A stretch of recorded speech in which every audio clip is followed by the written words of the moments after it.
This is our shortest job first. Means we will select a process to get execute inside the CPU whose burst time will be short. तो अभी इसका criteria क्या दिया गया है, burst time के according हम लोग इसको एग्जीक्यूशन करेंगे. जिसका बर्स्ट टाइम शॉर्ट होगा that process will be get executed inside the CPU first. So how we will do that, we will again draw a Gantt chart for that. Now see this, I have already told you always solve the Gantt chart from the time quantum of 0 to आप हमेशा start कीजिएगा 0 to. तो 0 से अब जब शुरू करते हैं तो अभी क्या हम लोग देखेंगे, at time 0 any process has been arrived at time 0. As you can see here no process has been arrived at time 0. So अभी हम लोग चेक करेंगे 0 से 1 के बीच में कोई प्रोसेस आया है क्या, नहीं, no process between 0 to 1. So in that time CPU will remain idle. No process is there to get executed inside the CPU. So CPU remain idle. Now we will check at time 1 is the arrival time को आप check करोगे, पर burst time जिसका short है उसको execute करेंगे. Okay. So अभी हम लोग चेक करेंगे at time 1 any process has arrived. Yes, P1 has arrived at time 1. At the same time, P3 has also been arrived. So there is two process now. P1 is already there, whose arrival time is 1. P3 is already there, whose arrival time is 1. Now what we will do? We will check the burst time, and which burst time is short, we will execute that process. So we will see what is the burst time of P1, 3. What is the burst time of P3? That is 2. So P1 is burst time 3. P3 has burst time 2. So which is shortest burst time? P3. So first P3 will get execute inside the CPU. And what is the time and for how much time it will execute inside the CPU? It will be executed. That is, it will take 2 amount of time. That is 2 plus 1. That is 3. P3 का काम अभी खत्म हो गया है. It will get terminated. Now आपको ये देखना, P3 खत्म हो गया, पर अभी कौन सा प्रोसेस सीपीयू में ऑलरेडी है, P1 is already there inside the CPU in the ready queue. Okay, now we will check at time 3 any process is arrived. P1 is already there in the CPU or in the ready queue, right? Now we will check any other process. Yes, we will see here P2 is already now inside the ready queue and इसका arrival time कितना है, तो अभी P2 भी आ गया. Now what is the arrival time of P1? That is P1 arrival time है आपका 1. Okay, and what is the arrival time of P2? That is your 2. Now we will check the burst time. P1 already था CPU के अंदर, P2 अभी आया execute होने के लिए. तो अभी हम लोग देखेंगे P1 का अराइवल टाइम बर्स्ट टाइम है 3, P2 का बर्स्ट टाइम है 4. So if you will compare between 3 to 4, whose burst time is shorter? P1 has short burst time as compared to P2. So P1 will get executed in the CPU first. And what is the burst time? 3. That is 3 plus 3 equal to 6. Now P1 got terminated after execution inside the CPU.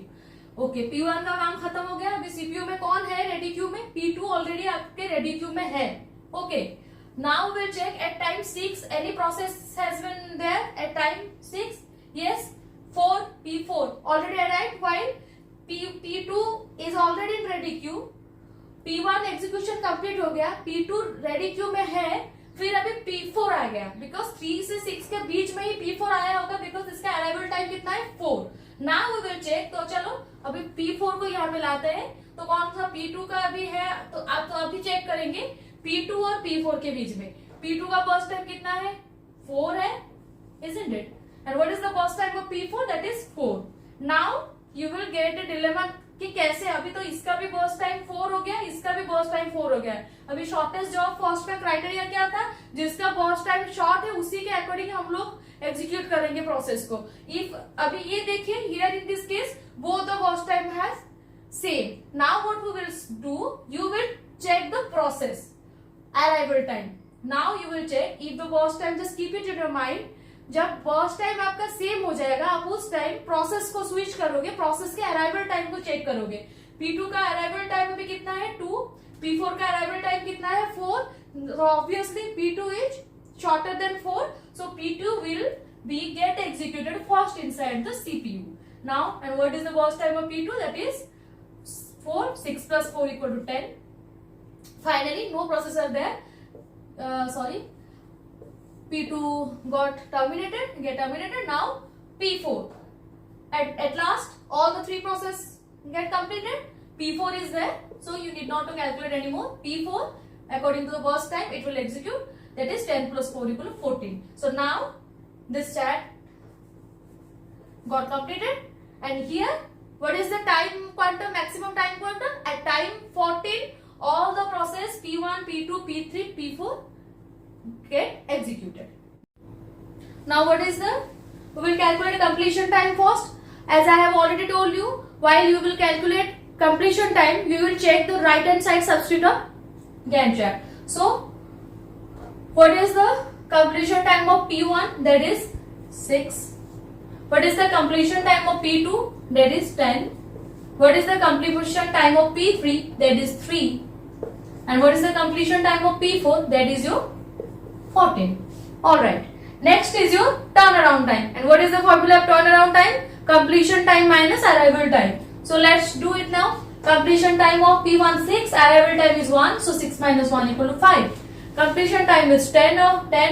Next arrival time is 2. 10 minus 2 equal to 8. Completion time of P3 is 3. Arrival time is 1. 3 minus 1 equal to 2. And P4 is 14 minus 4, that is equal to 10. What is the waiting time? Turnaround time minus burst time.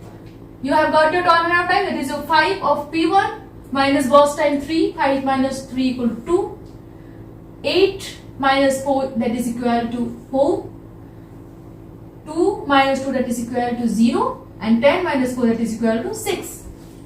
Now we will calculate response time. Response time means for first time when a process gets CPU minus arrival time. So we will check the, as I told you, left hand side subscript. First we will check for P1. P1 has left hand side subscript को check करना है 3.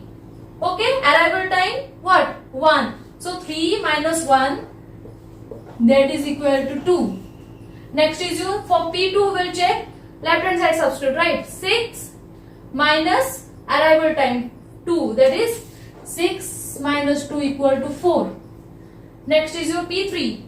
What is the 1 and arrival time? Same 1, that is 1 minus 1 equal to 0. And finally P4. What is the burst first time gets CPU P4? 10 minus 4, that is equal to 6. As you can see here, again waiting time and response time has equal value. As I have already told you, in case of non-preemptive scheduling, while you are working on any algorithm, you will get waiting time and response time of all the processes. The value is same. As usual, if you want to calculate the average turnaround time, just add this number divided by 4. You will calculate the average time of turnaround time, waiting time, or response time. Now these two I have done from non-preemptive. One more I will do for preemptive scheduling. So